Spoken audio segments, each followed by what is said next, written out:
Friends, welcome to my channel. Don't forget to like and subscribe. It's not difficult for you, but it's nice for me, and we're starting. Fuck, who else is going to help me if not you? Well, you understand. That's how the circumstances turned out. I got a job. I'm being sent for retraining with an internship for only 3 months. All I'm asking for is shelter and food for Anya, and you can give her your old laptop so she can finish college. There's just nothing left. April, May, and part of June. And then I'll be there. Well, it's not anyone's fault that this fucking pandemic will start, and they will be transferred to distance learning. My son Leshka begged me to take his girlfriend in while he was doing an internship somewhere. Lesh, remember how many times I've already helped you? I grinned. They asked you from school after the 9th grade. I got you into a college they wanted to kick you out of, too. But I made arrangements for you, and you still got your diploma. Then I got you a job at the institute, right into your 3rd year. Mind you, you didn't study at the budget department, but at the commercial department. You were almost kicked out of the institute, too, and I again arranged for you to leave after completing your 4th year with a degree. Who are you now, bachelor's or master's degree? I can't remember who's after whom. Then there was the question of the army. Who the fuck got you off? I answered my son quietly and calmly. I left the apartment with your mother. I built myself a house out of this shack. Now you're bringing your girlfriend to me and asking me to take her in while you're gone. Why didn't you leave it with your mother? There are 3 rooms, and one of them is yours personally. I asked. Bat. Well, you know, Mom. She insisted that Anya's foot wouldn't be there if I wasn't there. She doesn't like Anya. She's always nagging. And Anya is generally gold, quieter than water. She was there. I cooked, washed, and cleaned the apartment, except for 2 rooms. And so everything was washed, and the corridor and the bathroom and the toilet and the kitchen and the stairs too. I think she'll help you here too.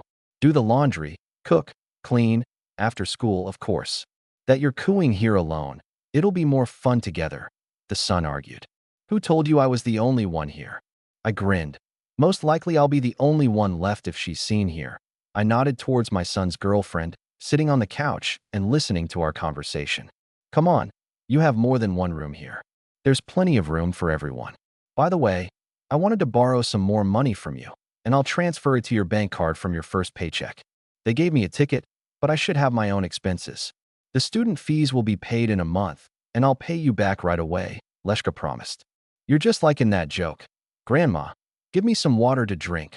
Otherwise, I'm so hungry that I have nowhere to spend the night. I laughed. I foolishly got you a good job with a good salary. So what?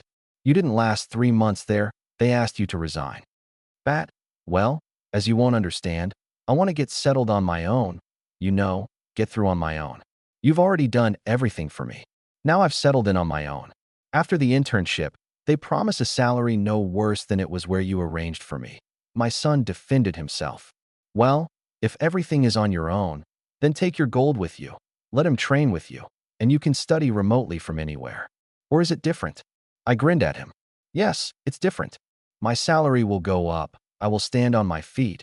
Anya will finish her studies, work and study by correspondence, only already at the institute. After all, the army does not threaten her. Leshka smiled. We will rent a house to live separately and not with anyone. The plans are good. There are no questions. I nodded. But you would already be on your feet if you continued to work and put samples on your gold in a rented apartment now, and not sometime later. Yes, I'm trying. Give me one more chance, and that's it.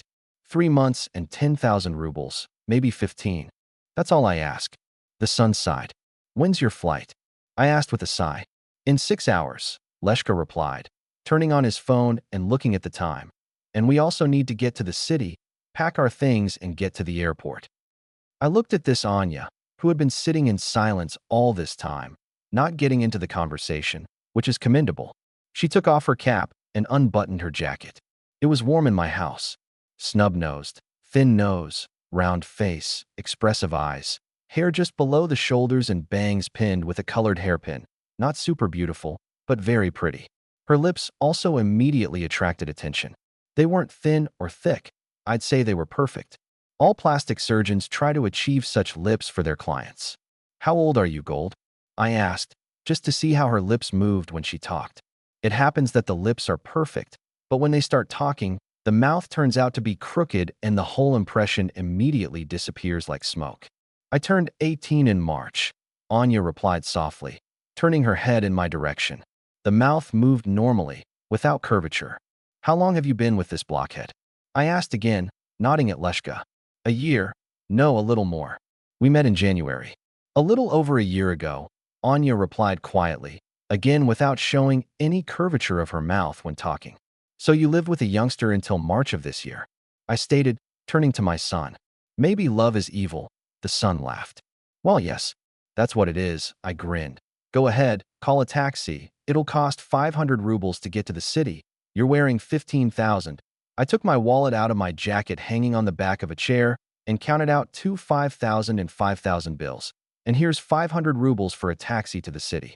Then I handed Leshka the money. Thank you, thank you. I'll return everything from the very first. Hiding the money in my pocket, said the son. He turned to Anya. She got up, he hugged her, kissed her on the cheek. Listen to Uncle Yura, Leshka said deliberately loudly. Then turned to me. That's it. I ran. I'll hitch a ride. It'll take 300, and there's still 200 left to get from home to the airport. That's it, for now. I'm in touch. And he quickly put on his shoes in the hallway and left, flashing through the window as he walked across the courtyard. Anya stood and looked at me, shifting from one foot to the other and fiddling with her cap in her hands. Well, Gold, take off your jacket. It's warm here, you won't freeze. Come on, I'll show you the room where you'll live, the house and the yard. Are these all your things? I pointed to the bag by the couch. Yeah, Anya nodded. I don't have many things. Leave your jacket and hat here, then hang them on the hanger, I warned.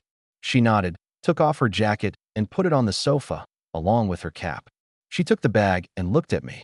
She looked more interesting without her jacket. A tight acid green turtleneck highlighted her well-protruding breasts, and tight dark blue jeans highlighted her slender legs. He was wearing blue socks. I took her into another room, showing her what was in there and where. She left her bag there, and we went to look at everything else. There is no bathroom here, just a shower stall, I warned, showing separate toilet and bathroom. Everything else is there, sink, mirror, shelves, towel dryer. The washing machine is behind the wall from the shower. There is also a clothes dryer. Look over there, I pointed with my hand. Anya watched and nodded her head. The kitchen is over there. There's an entrance hall. The kitchen has everything you need for life. The stove is gas. The gas is supplied here. The floor is warm here. The heating, the meters, the gas boiler, and so on are all here. Then we got dressed and put on our shoes and went to look at the yard. I showed them a sauna, a barbecue and a gazebo, and a shed where all sorts of things were stored that did not need to be stored in the house. Then we went back inside and undressed. Let's get settled in, then come to the kitchen, have a snack, and talk about what's going to happen, I said. Anya nodded and went into the room. I went to the kitchen to cover the clearing and think about how to move on from now on. The girl is cute, I thought, opening the refrigerator. Maybe I should take her to the sauna while my son is interning there. Getting out the groceries, I thought. Why not exploit her while my son is away? He himself said that she would help, so let her help in this matter too. She won't tell her son about Lubis. It's not in her best interests. We must try. He had almost finished setting the table when Anya came in. She was wearing a yellow parrot-colored robe, very short and tight. Very good, I thought. Come on, sit down, make yourself at home, I said. But don't forget that you're visiting. Anya smiled, saying this. Yes, what kind of guests? I chuckled.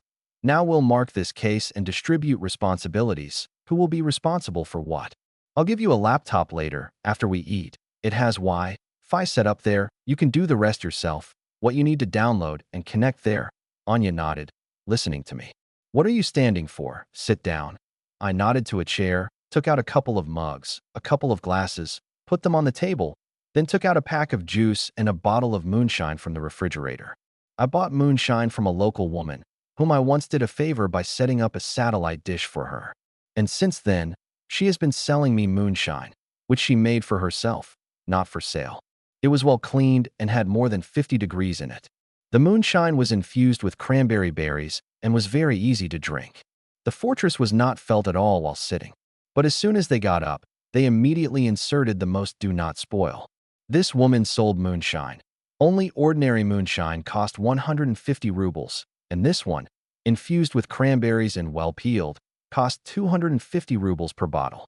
And it was still cheaper than buying vodka, and even more so cognac or whiskey. The women and girls who often visited, for fuck's sake, liked this drink to taste. And I liked the fact that I put on chicks quickly and unnoticeably for them. In general, we began to eat with Anya. I poured a glass each, clinked glasses for acquaintance, drank, and had a snack. He asked her how she liked the tincture. She praised it, said it was delicious, and drank well. Well, great. I nodded, pouring another one at a time. Let's make everything work out well, I suggested. We clinked glasses again, drank, and had a snack.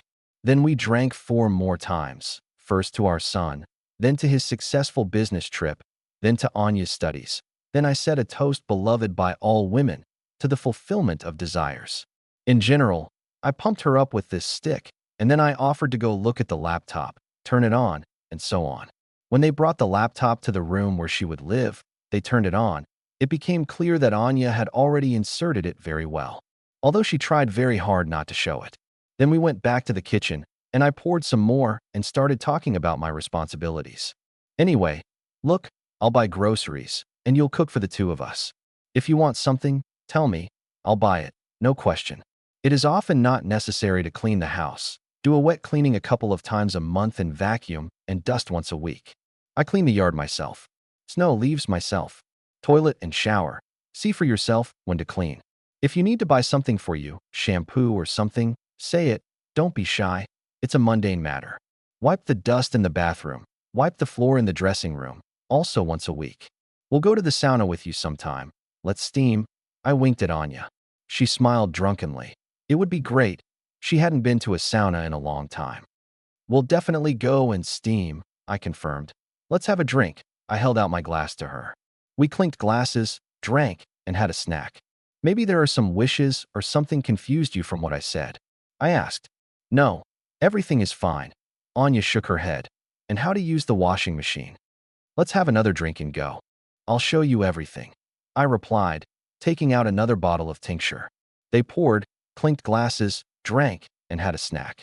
Come on, I'll show you where the powder is and how to use the washing machine, I said, getting up. Anya got up too, stood holding onto the back of a chair, and followed me. When I showed her and told her, I could see that she was barely concentrating. Anya staggered and held on to the door jamb. Then she staggered well and began to fall backwards. I caught her by the hand, hugged her to me, hugging her waist with one hand, reached under the robe with the other hand, and began stroking and gently squeezing her ass in my palm. Anya put her arm around my shoulders and stood there. I know, Anya sighed. Well, that's great. Let's go have a drink, clear everything off the table, and go to sleep. Are you okay?